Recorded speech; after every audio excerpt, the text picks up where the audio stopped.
নমস্কার, মিতার হেসেলে সবাইকে স্বাগত জানাচ্ছি। আজ হেসেলে আমি 3টি রান্না করে আপনাদের দেখাচ্ছি। যেমন এটা করেছি আলু দিয়ে, ঝিঙে দিয়ে আর চিংড়ি দিয়ে।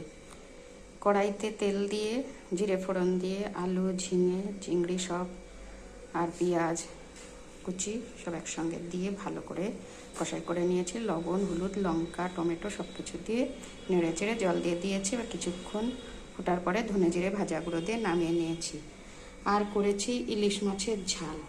ইলিশ মাছ একটু লবণ হলুদ দিয়ে ভেজে নিয়েছি। তারপরে কড়াইতে তেল দিয়ে কালো জিরে ফোড়ন দিয়ে তারপরে সর্ষে, পোস্ত, টক দই, লঙ্কা বাটা সব একসঙ্গে মিশিয়ে দিয়ে দিয়েছি। দিয়ে একটু জল দিয়ে দিয়েছি। এবার লবণ হলুদ সব কিছু দিয়ে কিছুক্ষণ ফুটিয়ে নামিয়ে নিয়েছি। আর করেছি মুগ ডাল দিয়ে লাউ।